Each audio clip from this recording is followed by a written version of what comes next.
Hello दोस्तों, inspector academy के YouTube channel पर आपका स्वागत है। आज पीआई की सीरीज के पार्ट थर्ड की बात अपन करेंगे।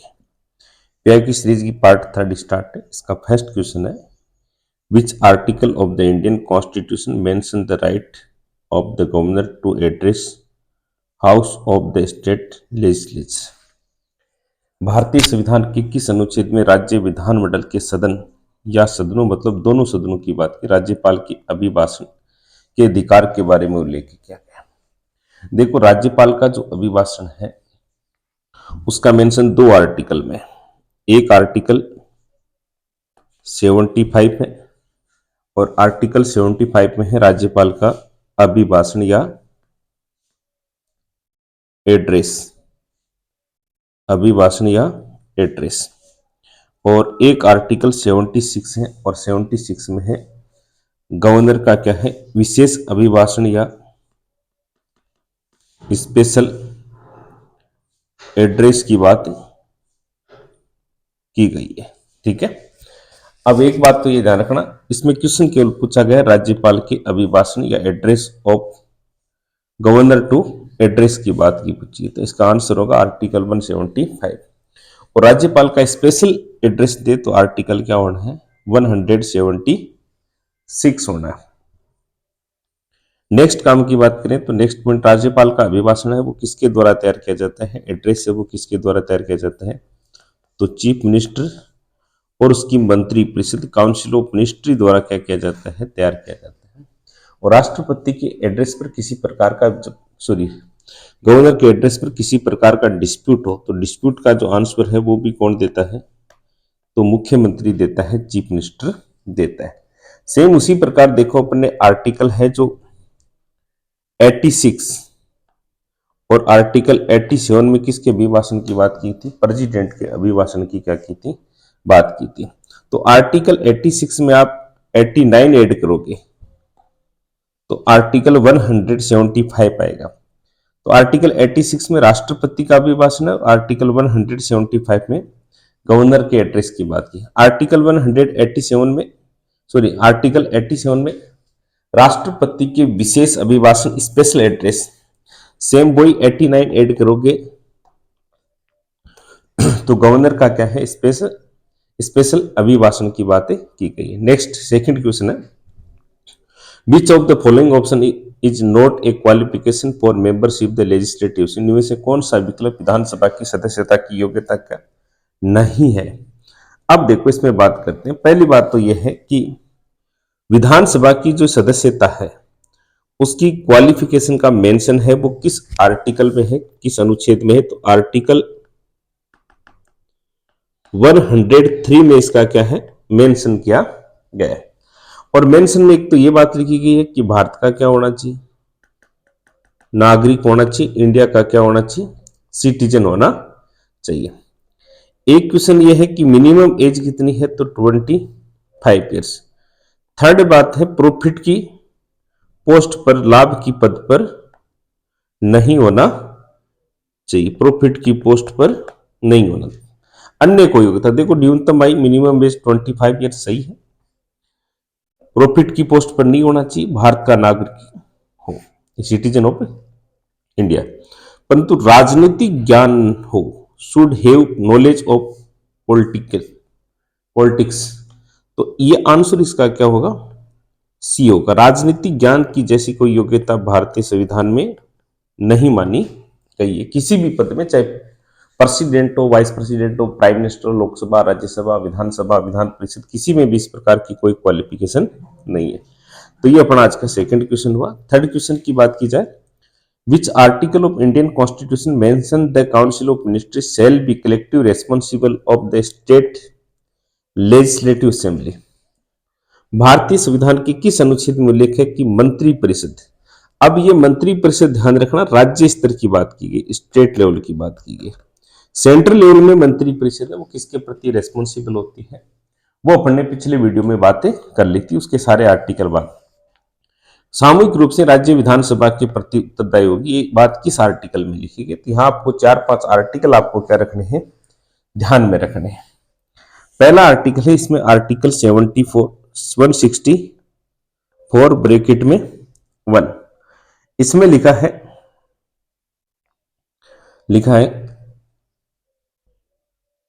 कि राष्ट्रपति लोकसभा में, सॉरी, गवर्नर है वो विधानसभा में, लेजिस्लेटिव असेंबली में बहुमत दल के नेता को क्या अपॉइंट करेगा? मुख्यमंत्री चीफ मिनिस्टर अपॉइंट करेगा, और चीफ मिनिस्टर के एडवाइस पर अदर जो मिनिस्टर उनको अपॉइंटमेंट भी कौन करता है? तो गवर्नर करता है। सेकंड आता है आर्टिकल 74 ब्रैकेट में 2। सेकंड आता है आर्टिकल 164 ब्रैकेट में 2। इसमें है सामूहिक उत्तरदायित्व, कलेक्टिव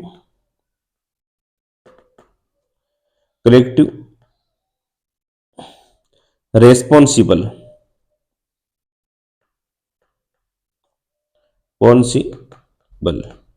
और मंत्री परिषद, राज्य की मंत्री परिषद सामूहिक रूप से किसके प्रति उत्तरदायी होती है? तो लेजिस्लेटिव असेंबली, विधानसभा के प्रति उत्तरदायी होती है। बात किसमें लिखी है? आर्टिकल 164(2) में लिखी गई। आर्टिकल 164(3) में किसकी बात है? तो ओथ की बात है, शपथ की प्रावधान की गई। इसमें बताई दिया मुख्यमंत्री होगा और आर्टिकल 164(4) में लिखा गया कि कोई व्यक्ति संसद सदस्य नहीं है तो वो 6 मंथ तक क्या रह सकता है? मंत्री रह सकता है। उसके बाद वो मंत्री नहीं रह सकता। नेक्स्ट क्वेश्चन आता है अपना 4th नंबर का क्वेश्चन है, which of the following statement regarding the special power of governor as per Indian constitution is correct? भारतीय संविधान के अनुसार राज्यपालों की विशेष शक्तियों के संबंध में से कौन सा कथन सही है, करेक्ट है?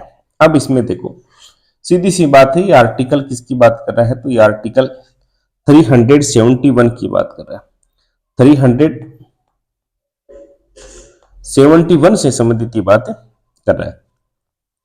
फर्स्ट है इसमें, the governor of Nagaland shall have special responsibility of respect of law and order in the state. Nagaland राज्य के राज्यपाल के पास कानून व्यवस्था संबंधित विशेष जिम्मेदारी है। तो मतलब नागालैंड के लिए जो स्पेशल प्रोविजन है वो इंडियन कॉन्स्टिट्यूशन के आर्टिकल 338 ए में दे रखा है। तो ये ऑप्शन अपना क्या हो गया? करेक्ट हो गया। ठीक है, फर्स्ट ऑप्शन क्या है अपना? करेक्ट है। बी ऑप्शन है, the governor of Manipur shall submit a special annual report of the president on the administration of the hill areas. Hill areas मतलब पहाड़ी क्षेत्र इन द स्टेट। मणिपुर के राज्यपाल राज्य में पहाड़ी क्षेत्रों के प्रशासन राष्ट्रपति की विशेष वार्षिक रिपोर्ट प्रस्तुत करेंगे। तो ये भी बात क्या है? सही है। इसमें है आर्टिकल 371 ब्रैकेट में क्या है? सी है। इसके बाद आता है third, the governor of Sikkim shall have special responsibility of managing peace and order and ensuring equitable social and economic advancement of various section of the scheme. Sikkim के राज्यपाल के पास शांति व्यवस्था, विभिन्न सामाजिक आर्थिक उन्नति सुनिश्चित करने के लिए क्या दिया गया है? प्रावधान दिया गया है। अब इसमें ध्यान रखना है, सिक्किम का जो प्रोविजन है वो आर्टिकल 371 एक्ट में है, और ये भी पॉइंट अपना करेक्ट है, और ये भी पॉइंट अपना क्या है? करेक्ट है। अब इसमें एक पॉइंट पकड़ना आपको ना, ऐसे आर्टिकल याद नहीं होने। नेक्स्ट क्वेश्चन की बात की जाए तो नेक्स्ट क्वेश्चन आता है इसमें, Arunachal Pradesh, the governor of Arunachal Pradesh shall have special responsibility in respect of law and order in the state of Arunachal Pradesh. Arunachal Pradesh के राज्यपाल को अरुणाचल प्रदेश राज्य कानून व्यवस्था के संबंध में विशेष जिम्मेदारी दी गई है। तो अरुणाचल प्रदेश के लिए विशेष जिम्मेदारी की बात है वो भारतीय संविधान के किस आर्टिकल में की गई है? तो अरुणाचल प्रदेश का प्रोविजन है आर्टिकल 371H में की गई है, और ये भी ऑप्शन क्या है? करेक्ट है। तो चारों ऑप्शन इसके क्या है? करेक्ट है। ठीक है, आंसर क्या होगा इसमें? सी ऑप्शन होगा, A B C D answer होगा। सीपीओएसआई एग्जाम 2024 का क्वेश्चन है। पहले सीपीओएसआई में जीएस के क्वेश्चन बहुत इजी आते थे, पर 2024 में देखा तो सीपीओएसआई के बहुत उच्च स्तर के क्या पूछे गए हैं? क्वेश्चन पूछे गए। नेक्स्ट क्वेश्चन की बात करें तो नेक्स्ट क्वेश्चन आता है 5 नंबर का, which article of Indian constitution provides that a governor of a state has the power of the reserve a bill of the president consideration की बात की गई है। अब देखो इसमें बात करें कंसिडरेशन क्या होता है, बात को समझना। भारतीय संविधान का कौन सा अनुच्छेद ये प्रावधान करता है कि राज्य के राज्यपाल को किसी विधेयक पर राष्ट्रपति विचारात के लिए आरक्षित कर सकता है? देखो बात करते हैं इसमें आर्टिकल 200 की। कौन सा आर्टिकल है? आर्टिकल 200 में है कि कोई बिल है वो राज्य विधानमंडल में, बिल बोल सकते हैं या विधेयक बोल सकते हैं, कोई बिल है वो राज्य विधानमंडल में पारित होकर किसके पास जाए? गवर्नर के पास जाए, तो गवर्नर उस पर क्या कर सकता है? स्वीकृत कर सकता है, अस्वीकृत कर सकता है। और तीसरी बात, वो किसके पास भेज सकता है? तो वो प्रेसिडेंट के पास भेज सकता है। किस आर्टिकल के थे? तो 200 के तहत। ठीक है, तो गवर्नर है आर्टिकल 200 के तहत किसी भी विधेयक को राष्ट्रपति के पास स्वीकृति के लिए भेज सकता है। अब इसमें काम की बात है कि आर्टिकल 201 भी आपको ध्यान रखना है। आर्टिकल 201 ये कहता है कि, बात को समझना है कि जैसे कोई विधेयक प्रेसिडेंट के पास भेज दिया, तो प्रेसिडेंट इस पर निर्णय किस आर्टिकल के तहत करेगा? तो प्रेसिडेंट को इस पर डिसीजन लेने का अधिकार किस आर्टिकल के तहत है? तो प्रेसिडेंट इस पर डिसीजन है वो आर्टिकल 201 के तहत लेगा, ध्यान रखना। तो इसका आंसर क्या होगा? आर्टिकल 200। कोई बिल गवर्नर के पास आता है तो गवर्नर क्या क्या डिसीजन कर सकता है, और गवर्नर ने प्रेसिडेंट के पास भेजा तो प्रेसिडेंट इस पर निर्णय किस आर्टिकल के तहत लेगा? 201 के तहत लेगा। नेक्स्ट क्वेश्चन है, which article of the Indian constitution states that all executive action of government of A state shall be expressed in the name of governor? भारतीय संविधान के किस अनुच्छेद में किसी राज्य सरकार की समस्त कार्यपालिका कार्यकारी राज्यपाल के नाम व्यक्त की जाएगी? तो ध्यान रखना, अपन ने जो कल बात की थी, एक ध्यान रखना, आर्टिकल 77 की बात की थी। राष्ट्रपति 77 ब्रैकेट में ये लिखा था 1 कि सेंट्रल गवर्नमेंट के जो भी एग्जीक्यूटिव एक्शन है वो किसके नाम इश्यू किए जाएंगे? तो प्रेसिडेंट के नाम इश्यू किए जाएंगे। लगभग आप आर्टिकल में देखोगे सेंट्रल और स्टेट में, तो आप 89 ऐड करते हो, तो 89 ऐड करते हो तो आंसर आता है 166, और ब्रैकेट में क्या रखना है अपन को? 1 रखना है। तो राज्यपाल को आर्टिकल 166(1) के तहत क्या दिया गया है? क्या दिया गया है कि राज्य सरकार की समस्त कार्यपालिका कार्यकारी किसके नाम व्यक्त की जाएगी? तो अनुच्छेद 166(1) के तहत किसके नाम की जाएगी? राज्यपाल के नाम की जाएगी। नेक्स्ट क्वेश्चन बनता है अपना, कितने क्वेश्चन हो गए? 6 नंबर का क्वेश्चन हो गया। 6 के बाद क्वेश्चन की बात करें तो 7 number, who is the chief executive head of the state? राज्य का मुख्य कार्यकारी प्रमुख कौन होता है? मतलब मुख्य कार्यकारी प्रमुख की बात की गई है।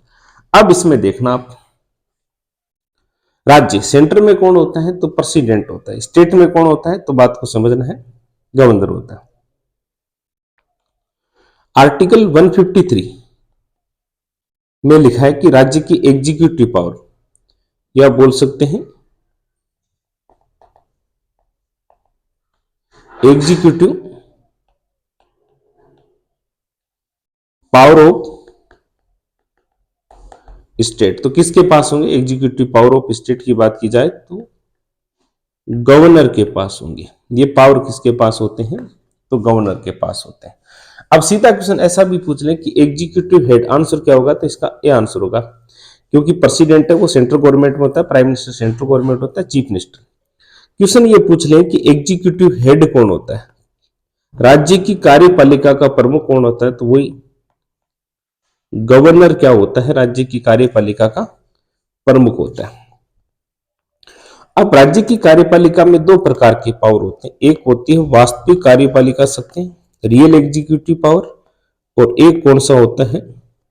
Nominal executive power. रियल जो एग्जीक्यूटिव पावर है स्टेट के, वो किसके पास होते हैं? चीफ मिनिस्टर के पास होते हैं। और रियल एग्जीक्यूटिव पावर है वो किसके पास होते हैं? तो गवर्नर के पास होते हैं। ठीक है, तो ये रियल हो गया और एक कौन सा हो गया? नॉमिनल। तो सीधा क्वेश्चन है कि राज्य की एग्जीक्यूटिव हेड कौन होता है? तो आंसर क्या करना है? गवर्नर। या क्वेश्चन पूछने की रियल एग्जीक्यूटिव पावर किसके पास होते हैं? तो चीफ मिनिस्टर के पास होते हैं। और नॉमिनल हेड एग्जीक्यूटिव पावर है वो स्टेट के किसके पास होते हैं, गवर्नर के पास से होते हैं। नेक्स्ट अपना 8 नंबर का क्वेश्चन है, which article of the Indian constitution means the qualification of membership of state legislature, भारतीय संविधान की किस अनुच्छेद में राज्य विधानमंडल की सदस्यता की योग्यता का उल्लेख किया गया है। देखो इसमें आर्टिकल की बात की गई है, तो आर्टिकल 173 अनुच्छेद 173 में किसकी बात की गई, योग्यता की बात की, वही कंबाइंड योग्यता है। देखो एक तो इंडिया का क्या होना चाहिए, नागरिक होना चाहिए, सिटीजन होना चाहिए।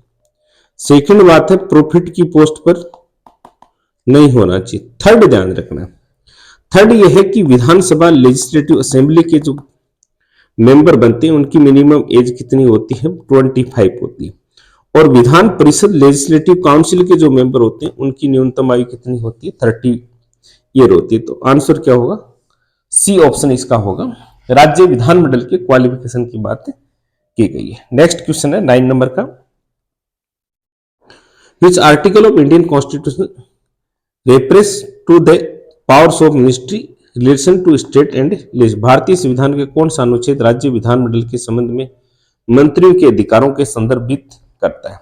देखो सीधी सी बात है, आपने सेंट्रल गवर्नमेंट में आर्टिकल 88 पढ़ा था, सेम कौन सा है, तो 88 में आप देखो सीधी सी बात है कितने ऐड करते हो,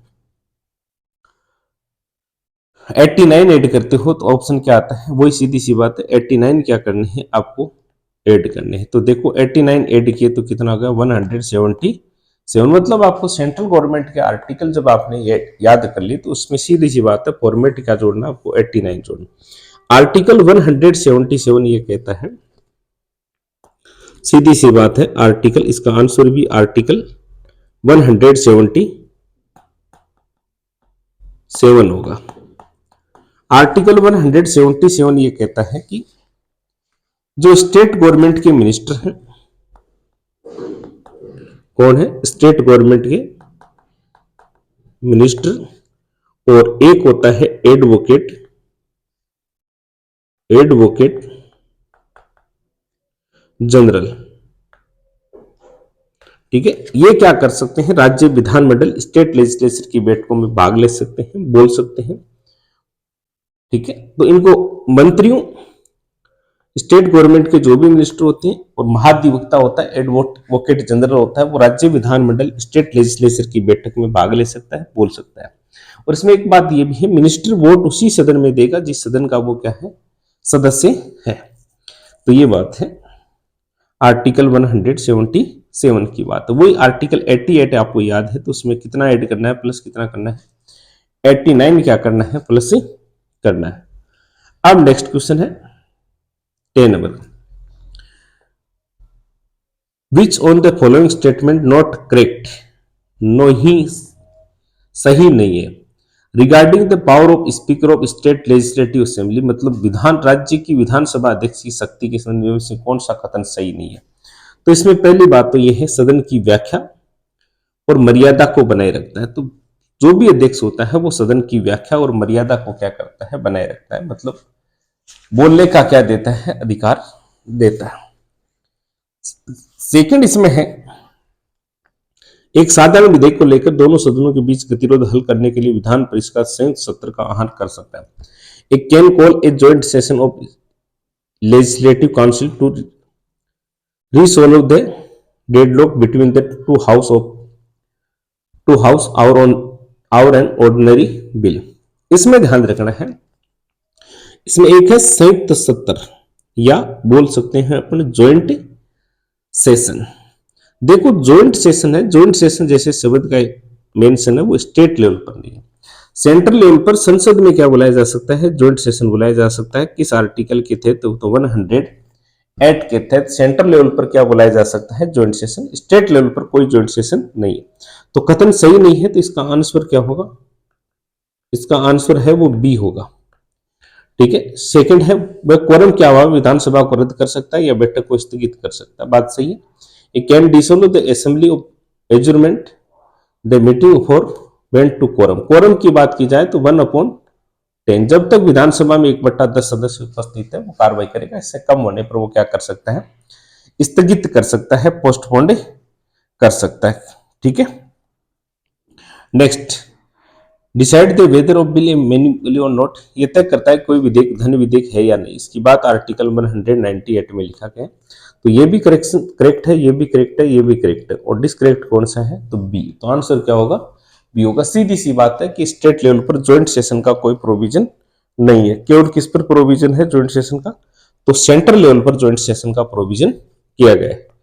नेक्स्ट क्वेश्चन की बात करें तो नेक्स्ट क्वेश्चन आता है अपना 11 नंबर का क्वेश्चन है, in the state legislature is subordinate to the legislation, राज्य विधानमंडल में विघटन के अधीन है। पहली बात तो देखो इसमें चार ऑप्शन है, विधान परिषद, विधानसभा, राज्यसभा और लोकसभा। तो इसमें राज्य विधानमंडल स्टेट है, तो राज्यसभा और जो लोकसभा है वो दोनों किसके पोर्शन है, तो सेंट्रल गवर्नमेंट के पोर्शन है, या भारत सरकार के क्या है, पोर्शन। अब बचे कौन से, दो, विधान परिषद और विधानसभा। देखो विधान परिषद और विधानसभा की बात की जाए तो विधान जैसे सेंट्रल लेवल पर राज्यसभा होती है, भंग नहीं होती, उसी प्रकार स्टेट लेवल पर कौन होती है, विधान परिषद होती है, लेजिस्लेटिव काउंसिल होती है। विधान परिषद के भंग का कोई प्रावधान नहीं है, डी16 का कोई प्रोविजन नहीं है। किसका कोई प्रोविजन नहीं, राज्य विधानमंडल के डी16 का कोई प्रोविजन नहीं है। ठीक है, अब बची बात, विधान परिषद भंग नहीं होती, पर इसको क्या किया जा सकता है, समाप्त किया जा सकता है, एंड किया जा सकता है। ऐसा भी क्वेश्चन पूछा जा सकता है कि कौन सा सदन है जिसे भंग नहीं किया जा सकता, समाप्त किया जा सकता है, तो आंसर क्या होगा, विधान परिषद। लेजिस्लेटिव असेंबली विधानसभा को क्या कर सकते हैं, भंग कर सकते हैं।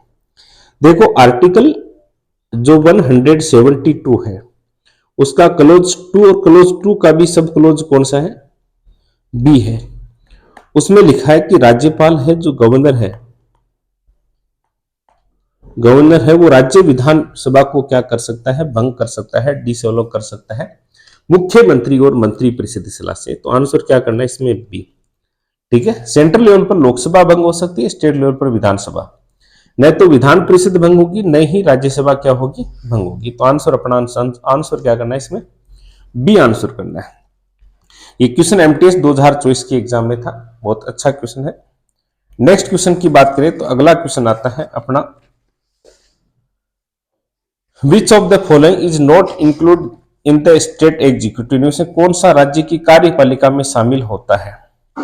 देखो राज्य की कार्यपालिका की बात की जाए तो स्टेट एग्जीक्यूटिव की बात की, बेस्ट ऑप्शन है attorney general of India, Bharat के महान्याय। देखो भारत का जो महान्यायवादी होता है वो सेंट्रल लेवल पर होता है, स्टेट लेवल पर इसका कोई प्रोविजन नहीं है। तो इसका आंसर क्या होगा, ये होगा। बाकी पहला दिमाग तो आपको ये लगाना है कि तीनों स्टेट लेवल के हैं और एक किसका है, सेंट्रल लेवल का है। ये मात्र 15 सेकंड में होने वाला क्वेश्चन है।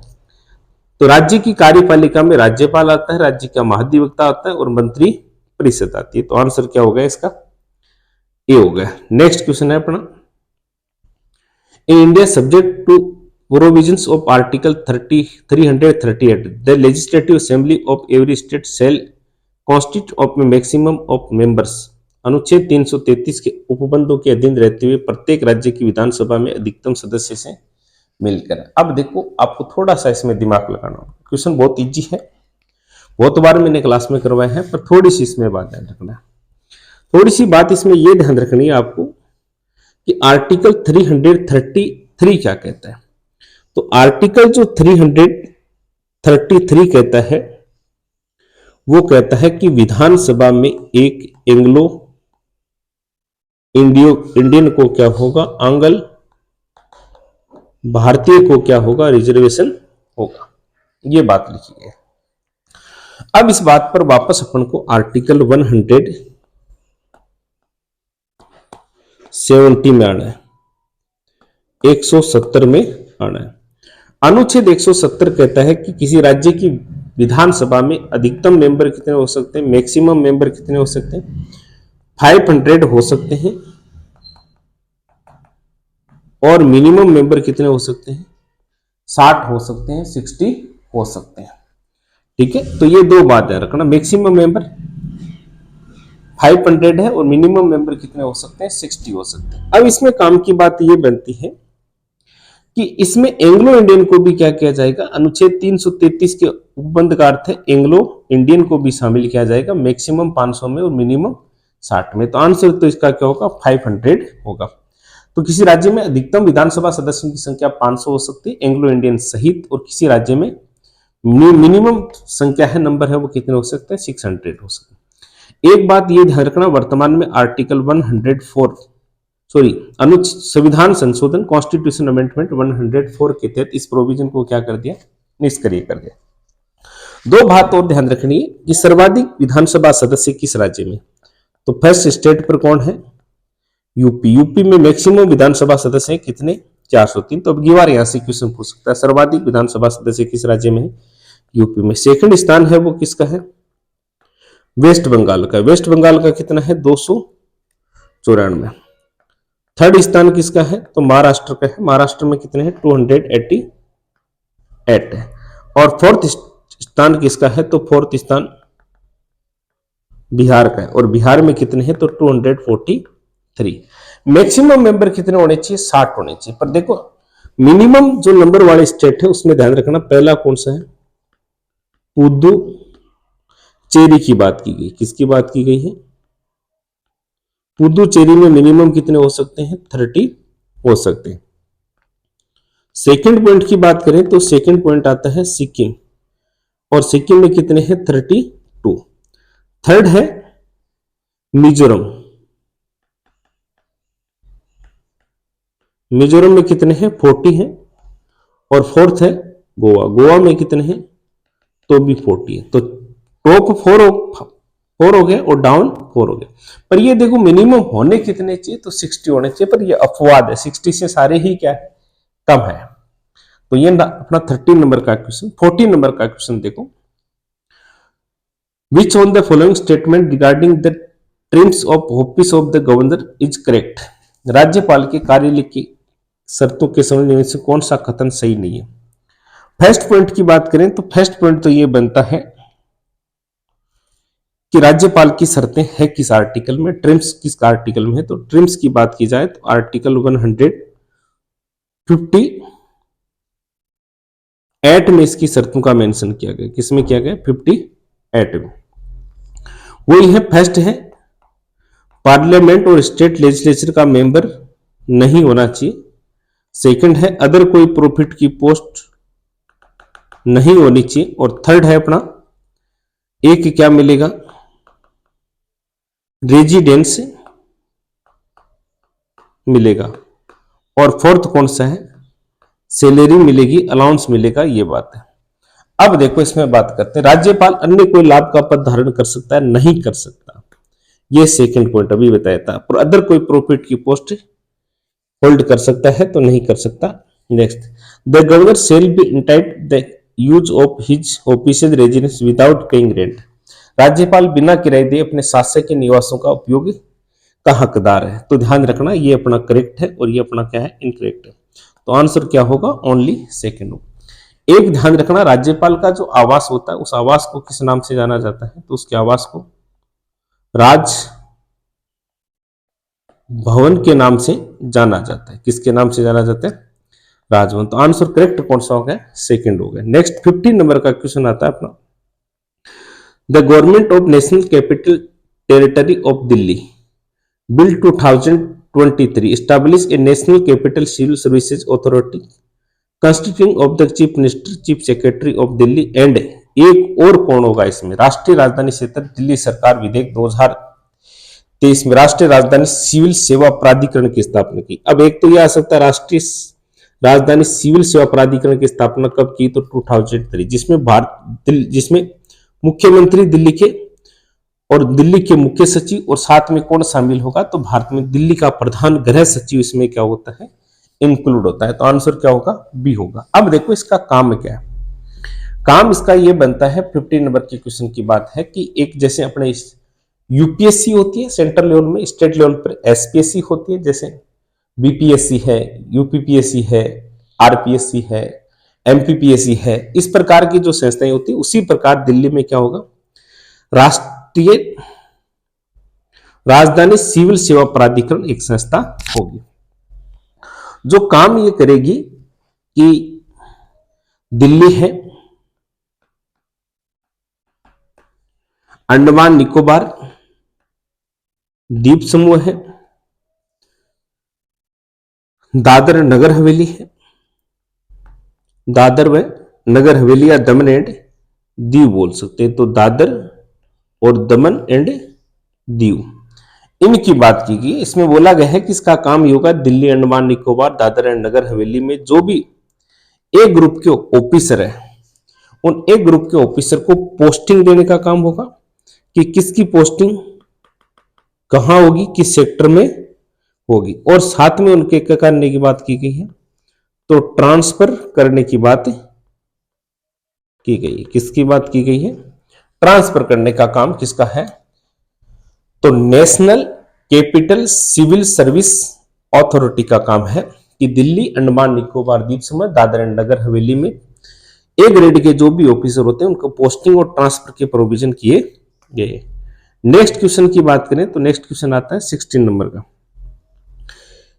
ए provident article 168 of the Indian constitution legislative of state constitutive house on to be now as the and other of the legislative. जैसा कि भारतीय संविधान के अनुच्छेद 168 में निहित है कि किसी राज्य के विधानमंडल में दो सदन होते हैं, एक को क्या कहते हैं मतलब स्पेस दिया गया है, और दूसरे को विधानसभा के रूप में जाना जाता है। तो देखो, लोकसभा और जो राज्यसभा है वो तो किसके सदन होते हैं, तो ये दोनों तो होते हैं किसके, पार्लियामेंट के होते हैं, ठीक है। और विधान परिषद और राज्य परिषद बोल सकते हैं, या इसे विधान परिषद। ध्यान रखना इसका थोड़ा सा ऑप्शन क्या रखना, आपको चेंज करना है। यहां स्टेट काउंसिल नहीं आएगी, राज्य परिषद नहीं आएगी, यहां आएगी स्टेट लेजिस्लेचर। स्टेट लेजिस्लेचर नहीं आएगा, यहां आएगा अपना राज्य परिषद के स्थान पर आएगा विधान सभा, या बोल सकते हैं लेजिस्लेटिव असेंबली की बात की गई। किसकी बात की गई, लेजिस्लेटिव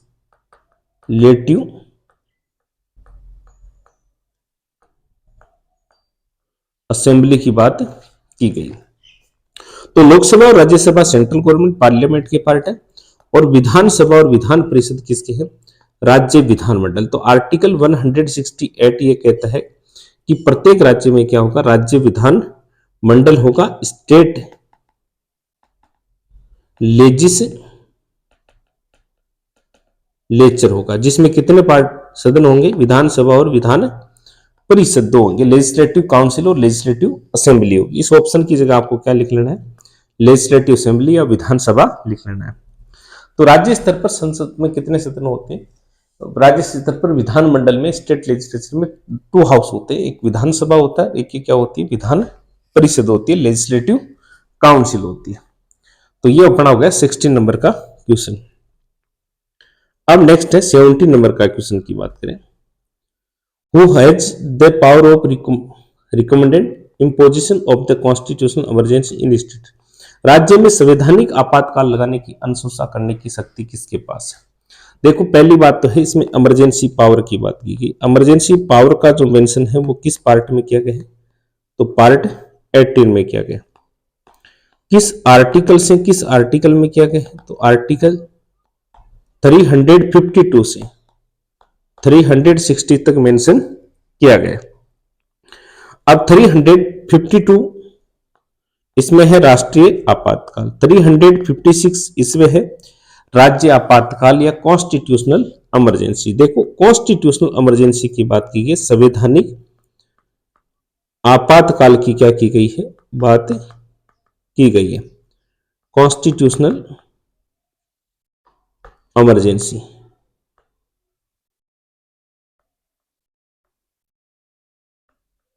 ठीक है, और आर्टिकल 360 में क्या है, वित्तीय आपातकाल है, फाइनेंशियल क्या है, इमरजेंसी है। अब देखो, संविधान आपातकाल लगाने की अनुशंसा करने की शक्ति, पहली बात तो है कि आर्टिकल 356 के तहत राज्य में क्या लगाया जाता है, संवैधानिक आपातकाल लगाया जाता है, कॉन्स्टिट्यूशन इमरजेंसी लगाई जाती है। और किसके रिकमेंडेशन पर लगाई जाएगी, तो उस राज्य का राज्यपाल, गवर्नर ऑफ दैट स्टेट। जैसे ही मान लीजिए बिहार राज्य में क्या लगानी है, प्रेसिडेंट रूल्स लगाना है, संवैधानिक आपातकाल लगाना है, तो बिहार का जो गवर्नर है, या यूपी का जो यूपी में लगाना है तो यूपी का गवर्नर है, राजस्थान में लगाना है तो राजस्थान का गवर्नर है, एमपी में लगाना है तो एमपी का गवर्नर। वो राष्ट्रपति को क्या करेंगे, रिकमेंडेशन करेंगे कि इस स्टेट का वर्तमान में संवैधानिक तंत्र, कॉन्स्टिट्यूशन मशीनरी क्या हो गई है, फेल हो गई है। और जैसे ही वो बोलेगा कॉन्स्टिट्यूशन मशीनरी फेल हो गई, तो राष्ट्रपति आर्टिकल 356 के तहत क्या कर सकता है, संवैधानिक आपातकाल, कॉन्स्टिट्यूशन इमरजेंसी लगा सकता है। तो इसका आंसर अपना क्या होगा, बी हो गया। नेक्स्ट क्वेश्चन की बात की जाए, the only link of communication between the cabinet and the governor. Cabinet और राज्यपाल के बीच संपर्क की एकमात्र कड़ी है। मतलब सीधी सी बात है कि स्टेट जो कैबिनेट होती है, स्टेट कैबिनेट होती है, और एक कौन होता है, गवर्नर होता है। स्टेट कैबिनेट और गवर्नर होता है। अब जैसे मान लीजिए स्टेट कैबिनेट को कोई बात गवर्नर तक पहुंचानी है, गवर्नर को कोई बात कैबिनेट तक पहुंचानी है, तो बीच में माध्यम क्या होगा, पीएम होगा। वही बात सेंटर में प्रेसिडेंट और कैबिनेट के मध्य तो प्राइम मिनिस्टर होता है, स्टेट में कौन होता है, चीफ मिनिस्टर होता है। कैबिनेट को कोई बात है, मंत्रिमंडल को कोई बात गवर्नर तक पहुंचानी है, तो कैबिनेट सीएम को बोलेगा, सीएम किसको बोलेगा, गवर्नर। गवर्नर को कोई बात पहुंचानी है तो गवर्नर सीएम को बोलेगा, और सीएम किसको बोलेगा, कैबिनेट को, मुख्यमंत्री। तो आंसर क्या होगा, मुख्यमंत्री होगा, चीफ मिनिस्टर। इनके संपर्क या लिंक का जो कार्य है वो कौन करता है, तो गवर्नर करता है। नेक्स्ट क्वेश्चन आता है अपना अगला 19 नंबर का क्वेश्चन है, in India during this session of legislative assembly और legislative council if there is no quorum then it will be the duty of adjournment of house of session. भारत की विधानसभा विधान परिषद के अधिवेशन के दौरान गणपूर्ति नहीं है। देखो एक तो ये शब्द आ रहा है गणपूर्ति या कोरम बोल सकते हैं। गणपूर्ति या कोरम का सीधा सा फॉर्मूला 1/10, चाहे पार्लियामेंट हो, चाहे लोकसभा हो, राज्यसभा हो, राज्य विधानमंडल, स्टेट लेजिस्लेचर हो, चाहे विधानसभा हो, लेजिस्लेटिव असेंबली हो, चाहे विधान परिषद हो, लेजिस्लेटिव हो, सब में क्या है 1/10। तो सदन या अधिवेशन के स्थगित करने का कर्तव्य बनता है। तो ध्यान रखना इसमें अध्यक्ष या सभापति, जैसे विधानसभा है तो विधानसभा अध्यक्ष, और विधान परिषद है तो सभापति या चेयरमैन करता है। अब देखो कर्ता किस आर्टिकल के थे, तो ये भी इसका प्रोविजन किया गया। तो आर्टिकल 189 ब्रैकेट में 4 में लिखा गया कि वो क्या कर सकता है, स्थगित कर सकता है, पोस्ट पोन्ड कर सकता है। कौन, सदन का अध्यक्ष या सभापति कोरम नहीं होने पर, गणपूर्ति नहीं होने पर क्या कर सकता है, वो पोस्टपोन्ड कर सकता है। नेक्स्ट क्वेश्चन की बात करें, 20 नंबर का क्वेश्चन आता है, which on the following articles of Indian constitution provides that there shall be a legislative assembly for the national capital territory of the Delhi. मतलब भारतीय संविधान का निम्नलिखित में कौन सा आर्टिकल दिल्ली राष्ट्रीय राजधानी क्षेत्र में एक विधानसभा होगी, ये बात बोलता है। तो पहली बात तो करें कि देखो जो भी यूटी का जो प्रोविजन है, केंद्र शासित प्रदेशों का जो प्रोविजन है, वो किस पार्ट में है, संविधान के किस भाग में है, तो पार्ट 8 में। और किस आर्टिकल से किस आर्टिकल तक है, तो आर्टिकल 239 से 239 239 से 242 तक है। ठीक है। अब दिल्ली में जो आर्टिकल है वो ध्यान रखना 239 ए के तहत प्रोविजन है। पहली बात तो इसमें 2 क्वेश्चन पूछे जा सकते हैं। इसके तहत दिल्ली के लिए क्या है, स्पेशल प्रोविजन है, और इसी के तहत प्रावधान किया गया है कि दिल्ली में एक क्या होगी, विधानसभा होगी, लेजिस्लेटिव क्या होगी, असेंबली होगी। ठीक है। और दिल्ली लेजिस्लेटिव असेंबली में मैक्सिमम वर्तमान में मेंबर कितने हैं, तो 70 मेंबर है। और इसका आंसर क्या हो गया, तो अपना आर्टिकल 239 ए हो गया। देखो 239 ए के तहत दिल्ली के लिए स्पेशल प्रोविजन, और दिल्ली में क्या होगी, लेजिस्लेटिव असेंबली होगी, जिसमें मेंबर कितने हैं, प्रेजेंट टाइम में 70 है। और दिल्ली में विधानसभा के गठन के जो प्रोविजन है वो किस आर्टिकल में किए गए, तो किस कॉन्स्टिट्यूशन अमेंडमेंट द्वारा किए गए, तो ये प्रोविजन है 69 कॉन्स्टिट्यूशन अमेंडमेंट। 69 कॉन्स्टिट्यूशन अमेंडमेंट 1991 के तहत ये प्रोविजन किया गया था कि दिल्ली के लिए स्पेशल प्रोविजन, दिल्ली में विधानसभा में अधिकतम सदस्य 70। एक आर्टिकल आपको यहां और याद कर लेना है, आर्टिकल आपको याद करना है 239 ए बी। देखो 300 जो 56 जो अपना आर्टिकल था, संवैधानिक तंत्र विफल होने पर 28 स्टेट में प्रेसिडेंट रूल्स लगाए जाते, उसी प्रकार दिल्ली में बहुमत नहीं है, संवैधानिक तंत्र फेल है, तो क्या लगाया जा सकता है, वहां राज्य संवैधानिक आपातकाल लगाया जा सकता है, कॉन्स्टिट्यूशन क्या लगाई जा सकती है, कॉन्स्टिट्यूशन क्या लगाई जा सकती है, इमरजेंसी लगाई जा सकती है। किस आर्टिकल के थे, 239 ए बी के तहत लगाई जा सकती है।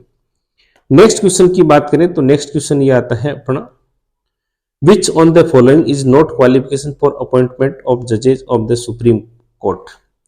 उच्चतम न्यायालय बोल सकते हैं, सर्वोच्च न्यायालय बोल सकते हैं, सुप्रीम कोर्ट बोल सकते हैं। सुप्रीम कोर्ट के न्यायाधीश नियुक्त कौन सी योग्यता नहीं है, कौन सी क्वालिफिकेशन नहीं है।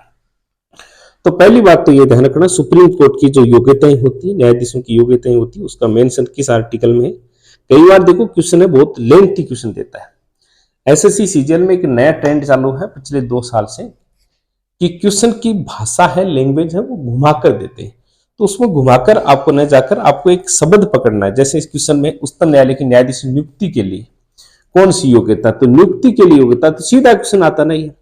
तो सुप्रीम कोर्ट के न्यायाधीशों की योग्यता, qualification of supreme court justice, ये छोटा सा क्वेश्चन बढ़ता है, पर इसकी शब्दावली घुमा रहा है। तो आपको एक पॉइंट पकड़ना है कि योग्यता नहीं है। अब पहले आपको योग्यता है ये ध्यान रखना होगा, तो फिर नई वाली ऑटोमेटिक निकल जाएगी। तो आर्टिकल जो है अपना 124 ब्रैकेट में 3, इसमें किसका मेंशन किया गया है, क्वालिफिकेशन का मेंशन किया गया है। इसमें ध्यान रखना भारत का नागरिक होना चाहिए, सिटीजन होना चाहिए, इसका कोई मामला नहीं ज्यादा। इसमें एक तो बात ये रखी है कि कम से कम 5 वर्ष तक किसी हाई कोर्ट का क्या रह चुका हो, जस्टिस रखा हो। सेकंड जो रखा गया है वो है हाई कोर्ट में 10 वर्ष तक क्या रह चुका हो, एडवोकेट रह चुका हो। और तीसरी बात है राष्ट्रपति की राय में क्या हो, कोई प्रसिद्ध या क्या हो, प्रतिष्ठित क्या हो, न्यायाधीश हो। देखो इसमें सीजीएल में शब्दावली गलत दे रखी है, न्यायाधीश हो। ये सीजीएल का सेम क्वेश्चन है, न्यायाधीश हो, पर इसका क्वेश्चन ध्यान रखना न्यायाधीश नहीं देगा, वो देगा प्रतिष्ठित विधिवेता हो या जूरिस्ट हो। प्रतिष्ठित विधिवेता बोल सकते हैं या डेस्टिंग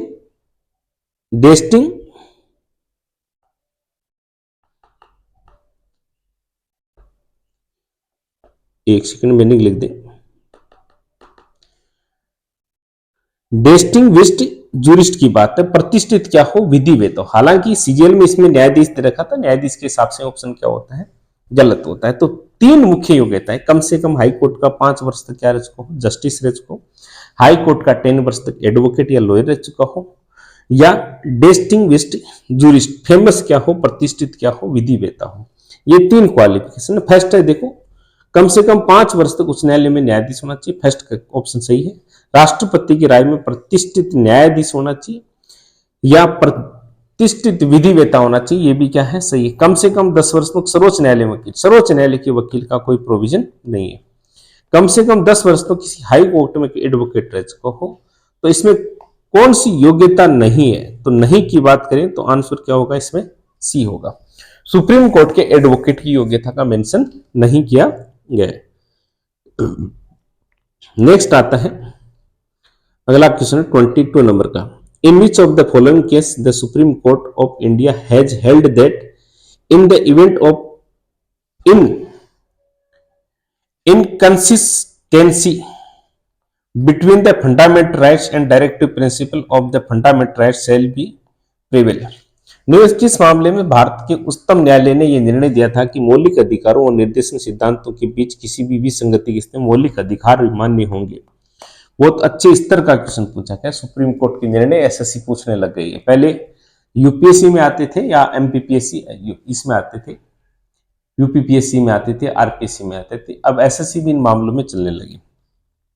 Keshavananda Bharati case 1973, Minerva Mills case 1980, Champakam Dorairajan case ये 1980 नहीं, ये ध्यान रखना 1921 है। पहली बात तो ऐसा भी क्वेश्चन आता है चंपाकन दोराइजन केस कब था, तो 1951। और थर्ड फोर्थ कौन सा है, गोलकनाथ केस 1960।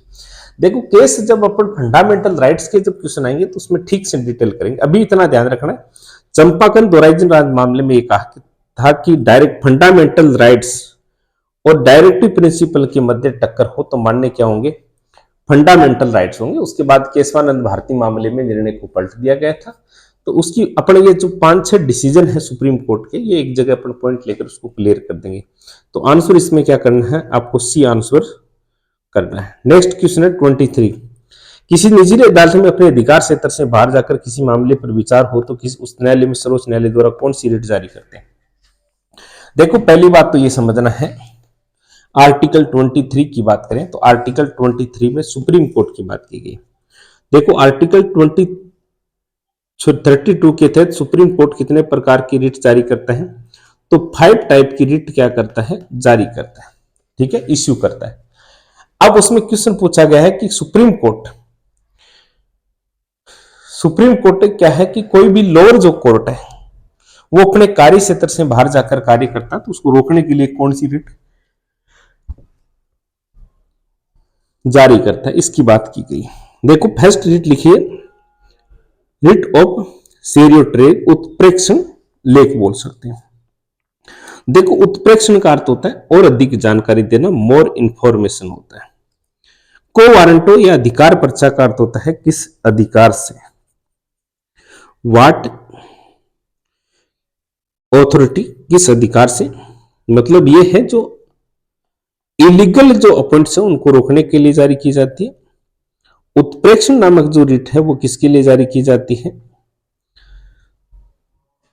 तो वो और अधिक जानकारी के मामले में जारी की जाती है। फिर आते हैं बंदी प्रत्यक्षीकरण, हेबियो कॉर्पस।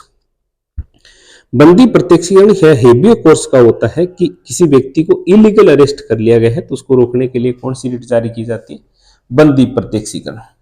और फोर्थ रिट है वो कौन सी है, प्रोहिबिशन है, निषेधाज्ञा है, या इसको निषेधाज्ञा कई जगह मिल सकता है आपको, प्रतिषेध। अब देखो जो प्रतिषेध रिट है इसका अर्थ होता है रोकना या स्टॉप करना।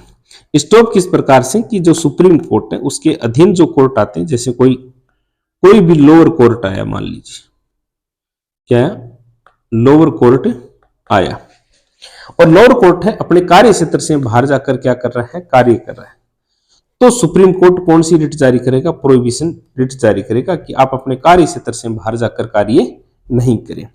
तो ये 4 रिट होगी, सेरियोटेरी, को वारंटो, हेबियस कॉर्पस और प्रोहिबिशन। अब इसमें एक रिट और बची है आपकी मेंडेमस, ध्यान रखना उसका भी अर्थ साथ में ध्यान रखना, मेंडेमस या बोल सकते हैं परमादेश रिट का जो अर्थ होता है वो ये ध्यान रखना आपको कि वी ऑर्डर, हम आदेश देते हैं। कोई अधिकारी अपना कार्य समय पर पूरा नहीं करता है तो कौन सी रिट जारी की जाती है, वी ऑर्डर, मतलब परमादेश रिट जारी की जाती है। इसका आंसर होगा।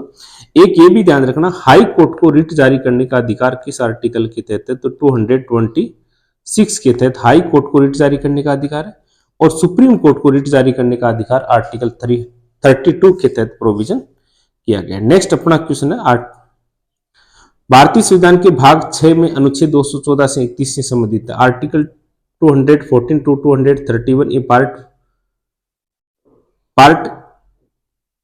यहां 6 करना, आपको ध्यान रखना, यहां 4 लिखा, of the Indian constitution deal with. अब बात को समझना है कि भाग 6 के किस आर्टिकल में 214 से 231 का संबंध किससे, तो देखो पार्ट 6 है वो है स्टेट गवर्नमेंट से, किससे, स्टेट गवर्नमेंट से संबंधित है। और ये किस आर्टिकल से किस आर्टिकल तक है, तो ये आर्टिकल की बात की जाए तो ये आर्टिकल आता है 152 से 237 तक आता है। इसमें पहली बात तो ये ध्यान रखना। इसमें ध्यान रखना चैप्टर कितने हैं, तो चैप्टर इसमें 6 है। चैप्टर बोल सकते हैं या अध्याय बोल सकते हैं, बात क्या है एक ही। चैप्टर कितने इसमें 6 है। अब देखो इसमें चैप्टर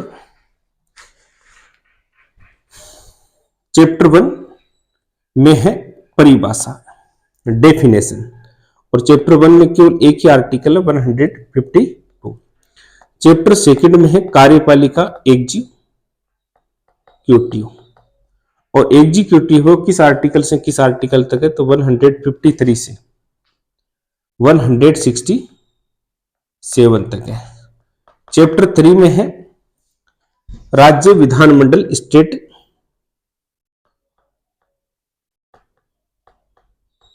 लेजिस्लेचर,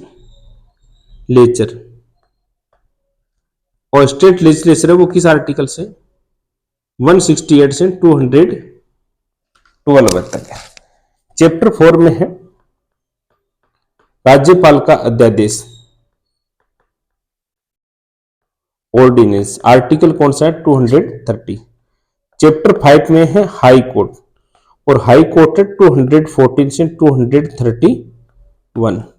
और चैप्टर 6 में है जो कौन सा है सबऑर्डिनेट कोर्ट की बात की गई, अधीनस्थ न्यायालय की बात, सबऑर्डिनेट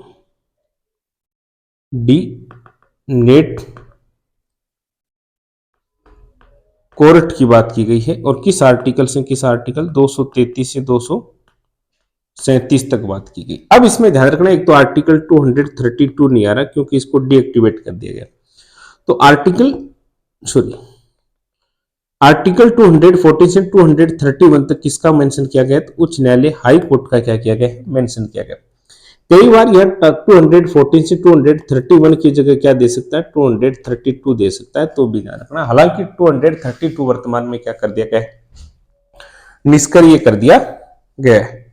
नेक्स्ट क्वेश्चन आता है अपना 25 नंबर का, the supreme court of India consist of the chief justice of India and maximum of other justice जजेस अपॉइंटमेंट बाय द प्रेसिडेंट। भारत के सर्वोच्च न्यायालय में भारत के राष्ट्रपति द्वारा नियुक्ति मुख्य न्यायाधीश और अधिकतम अन्य न्यायाधीश शामिल हो सकते हैं। देखो सीधा सा क्वेश्चन पूछा गया कि सुप्रीम कोर्ट में न्यायाधीश कितने होंगे, ठीक है। ये क्वेश्चन है एसएससी बड़ा घुमा फिरा कर पूछते हैं, बाकी क्वेश्चन की भाषा बड़ी इजी होती है, ध्यान रखना। तो सुप्रीम कोर्ट में ध्यान रखना एक चीफ जस्टिस है और 33 क्या है अन्य न्यायाधीश है, 33 क्या है अन्य न्यायाधीश है। तो आंसर क्या होगा 33D ऑप्शन होगा। अब ध्यान रखना इसमें छोटी सी बात आपको समझनी है, देखो थोड़ी सी और व्याख्या कर ले, एसएससी आगामी और आगे पीछे क्वेश्चन पूछ सकती है। तो आगामी आगे पीछे जो क्वेश्चन पूछेगी उसकी बात यह बनती है कि आर्टिकल जो 124 ब्रैकेट में 1 है उसमें लिखा है कि भारत में एक क्या होगा सुप्रीम कोर्ट होगा, there will be a supreme court. और इसमें यह भी लिखा गया है कि एक मुख्य न्यायाधीश और 7 क्या होंगे अन्य न्यायाधीश होंगे। और संसद जो पार्लियामेंट है वो समय समय पर इनकी संख्या में क्या कर सकती है वृद्धि कर सकती है। जैसे 1956 में इनकी संख्या कितनी की गई 11 की गई, 1960 में इनकी संख्या कितनी कर दी गई 14 कर दी गई, 1976 में इनकी नंबर कितने कर दी गए 18 कर दी गई, 1986 में इनकी संख्या कितनी कर दी गई 26 कर दी गई, 2008 में इनकी संख्या कितनी कर दी गई 33 कर दी गई, और 2019 में इनकी संख्या कितनी कर दी गई 34 का मतलब 1 + 33 कर दी। वर्तमान में सुप्रीम कोर्ट में जस्टिस की संख्या टोटल पूछे तो कितनी है 34 है, और इसमें एक मुख्य न्यायाधीश और 33 क्या है अन्य न्यायाधीश है। अब नेक्स्ट आता है article 2 question number 26, the concept of public interest litigation organise in जनहित याचिका की अवधारणा की उत्पत्ति हुई थी। देखो पब्लिक इंटरेस्ट लिटिगेशन पहली बात तो इसको शॉर्ट में PIL बोलते हैं। नॉर्मली आप जो वर्ड सुनोगे वो कौन सा सुनोगे PIL सुनोगे। PIL का प्रोविजन है वो भारत में कहां से लिया गया है USA से लिया गया। इसकी उत्पत्ति भी कहां हुई थी और उत्पत्ति भी कहां हुई थी इसकी USA में हुई थी, भारत में भी कहां से लिया गया है USA में। भारत में इसकी स्टार्टिंग कब की गई तो भारत में इसकी स्टार्टिंग है वो 1979 में हुई थी। 1979 में पीएल की भारत में स्टार्टिंग हुई। ये कि संविधान में कोई प्रावधान नहीं है, ये क्या है, न्यायपालिका द्वारा जुडिशरी द्वारा क्या किया गया, स्टार्ट किया गया एक प्रोविजन है। और एक पीआईएल है वो सुप्रीम कोर्ट और हाई कोर्ट दोनों में क्या की जा सकती है, इश्यू की जा सकती है। और किस आर्टिकल के, तो आर्टिकल जो 39A है उसका जो आधारभूत है, जो पीआईएल का आधारभूत है वो कौन सा, आर्टिकल 39A है। आधारभूत का मतलब होता है आर्टिकल 39 कहता है समाज के सभी वर्गों को निःशुल्क न्याय, फ्री जस्टिस व विधिक सहायता, लीगल एड उपलब्ध करवाई जाएगी। और पीआईएल के तहत क्या उपलब्ध करवाई जाती है, विधिक सहायता वह उपलब्ध करवाई जाती है। सीधी सी बात है, कोई भी व्यक्ति पीआईएल के दायरे कर सकता है। नेक्स्ट क्वेश्चन है, मार्च 2025 तक की स्थिति के अनुसार भारत में कितने उच्च न्यायालय हैं? As of March 25 how many high court are there in India? जब ये क्वेश्चन पूछा गया था तो यहाँ 2023 था, इसी क्वेश्चन को मैंने चेंज कर दिया है, 2025 कर दिया। एसएससी सीजीएल 2024 का क्वेश्चन है। इसमें सीधा सा क्वेश्चन है, स्थिति नहीं, वर्तमान में सुप्रीम कोर्ट में कुल उच्च न्यायालय कितने हैं? तो वर्तमान में सुप्रीम कोर्ट में वर्तमान में भारत में कितने हाई कोर्ट है? तो 25 क्या है, हाई कोर्ट है। ठीक है, अब इसमें थोड़ी सी और जानकारी ले लें। पहली बात तो यह है कि हाई कोर्ट का मेंशन है वो किस आर्टिकल से किस आर्टिकल तक है, 214 से 231 तक हाई कोर्ट का मेंशन है। 214 ये कहता है कि प्रत्येक राज्य में एक क्या होगा, हाई कोर्ट होगा, high court in every state. ये बात किस आर्टिकल में, 214। 231 कहता है कि दो से अधिक राज्य या यूनियन टेरिटरी को मिलाकर एक हाई कोर्ट की स्थापना भी की जा सकती है। ये प्रोविजन किस कॉन्स्टिट्यूशन अमेंडमेंट द्वारा किया गया? तो 7 कॉन्स्टिट्यूशन अमेंडमेंट 1956 में किया गया। एक इसमें आर्टिकल आपको 241 भी ध्यान रखना है कि हाई कोर्ट ऑफ यूटी मतलब यूनियन टेरिटरी, मतलब किसी भी संघ राज्य क्षेत्र में भी हाई कोर्ट की स्थापना करनी है तो किस आर्टिकल के तहत, 241 के तहत। और किसी स्टेट में हाई कोर्ट की स्थापना करनी है तो 214 के तहत। और दो या दो से अधिक राज्य या यूनियन टेरिटरी को मिलाकर एक हाई कोर्ट की स्थापना करनी है तो 231 के तहत। अब कई बार क्वेश्चन ये भी पूछा जा सकता है कि भारत में सर्वप्रथम हाई कोर्ट की स्थापना कब की गई? तो ध्यान रखना है, जो 1861 का एक्ट ऑफ 1861 इसके तहत भारत में 3 हाई कोर्ट की स्थापना की गई थी। पहला हाई कोर्ट जो स्थापित किया गया था उसका नाम था Calcutta high court. Calcutta high court की स्थापना की गई थी 1862 में, या डेट सहित पूछे तो 2 जुलाई 1862 को। क्वेश्चन है कि भारत का प्रथम हाई कोर्ट कौन सा है, फर्स्ट हाई कोर्ट कौन सा है? तो कलकत्ता हाई कोर्ट है। या एक बार क्वेश्चन ये भी पूछा गया कि भारत का सबसे प्राचीन हाई कोर्ट कौन सा है, ओल्डेस्ट हाई कोर्ट कौन सा है? तो भी कौन सा होगा, कलकत्ता हाई कोर्ट। सेकंड 1862 में किस हाई कोर्ट की स्थापना की गई? तो बॉम्बे हाई कोर्ट की क्या की गई, स्थापना की गई थी। थर्ड कौन सा था? तो थर्ड था मद्रास हाई कोर्ट। और Madras high court, Bombay high court, तीनों की स्थापना कब की गई? तो 1852। एक फोर्थ ध्यान रखना, ये बहुत बार क्वेश्चन पूछा जाता है। फोर्थ हाई कोर्ट कौन सा है भारत का? तो इलाहाबाद हाई कोर्ट है वो भारत का फोर्थ हाई कोर्ट है। इसकी स्थापना 1866 में की गई। और 25 नंबर का हाई कोर्ट की स्थापना 2019 में की गई थी। और कहां की गई थी? तो आंध्र प्रदेश की राजधानी जो अमरावती है उसमें इसकी स्थापना की गई। तो वर्तमान में टोटल हाई कोर्ट कितने हैं? तो 25 है। नेक्स्ट क्वेश्चन की बात करें तो नेक्स्ट क्वेश्चन आता है न्यायाधीशों को एक उच्च न्यायालय से दूसरे उच्च न्यायालय में स्थानांतरित, ट्रांसफर की बात। Who was the power of transfer जजेस from the high court to another? एक हाई कोर्ट से दूसरे हाई कोर्ट में। देखो आर्टिकल 222 कहता है कि हाई कोर्ट के जो न्यायाधीश होते हैं उनका ट्रांसफर कौन करेगा? प्रेसिडेंट करेगा। तो एक क्वेश्चन तो ये ध्यान रखना, हाई कोर्ट के न्यायाधीशों का ट्रांसफर कौन करता है? प्रेसिडेंट करता है।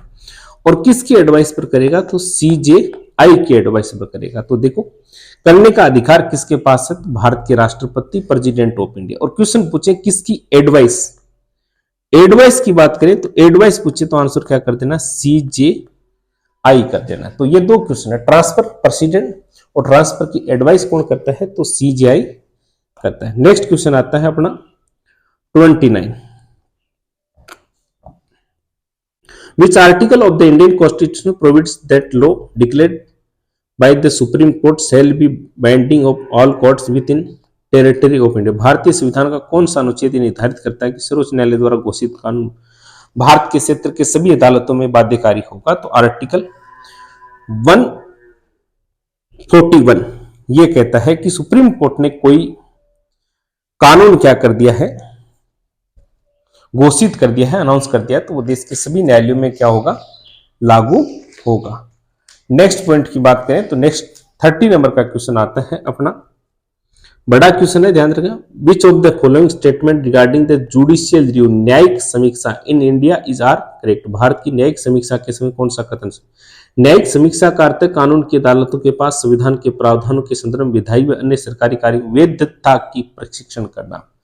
तो पहली बात सही है, judicial review means that courts of law have to the power of test validity of legislative and other government action of the terms of the provision of the constitution. Best बात क्या है इसमें? सही है, बी ऑप्शन है, भारतीय संविधान के अनुच्छेद 23 के भाग 3 में मौलिक अधिकार न्यायिक समीक्षा का बाध्यता का वर्णन नहीं है। यदि देखो कॉन्स्टिट्यूशन जुडिशियल जो रिव्यू है न्यायिक समीक्षा, इसका प्रोविजन है नहीं इंडियन कॉन्स्टिट्यूशन, फिर भी आधार माने तो आधार कौन सा होगा? आर्टिकल 13 होगा। और एक ये भी ध्यान रखना, न्यायिक समीक्षा का प्रोविजन भारत में कहां से लिया गया? यूएसए से। जैसे PIL की बात पूछेगी तो वो भी कहां से? यूएसए से है, और इसकी बात भी कहां से? यूएसए से। न्यायिक समीक्षा की शक्ति मुख्य रूप से भारत के उच्च न्यायालय और सर्वोच्च न्यायालय, मतलब हाई कोर्ट और सुप्रीम कोर्ट दोनों के पास ही किसकी शक्ति है? न्यायिक समीक्षा जुडिशियल रिव्यू की क्या है? शक्ति है। तो ऑप्शन क्या होगा? A एंड C इसका क्या होगा? आंसर होगा। एक ये ध्यान रखना है, जुडिशियल रिव्यू का प्रयोजन कहां से लिया गया? यूएसए से। इसका बेस क्या है? तो आर्टिकल 13 है। आर्टिकल 137 में भी क्या है? न्यायिक समीक्षा है। जुडिशियल रिव्यू की बात की तो दोनों में टक्कर हो तो आर्टिकल 13 क्या होगा? मान्य होगा। तो आज का इतना ही है। वीडियो अच्छा लगे तो लाइक शेयर सब्सक्राइब जरूर करें। धन्यवाद।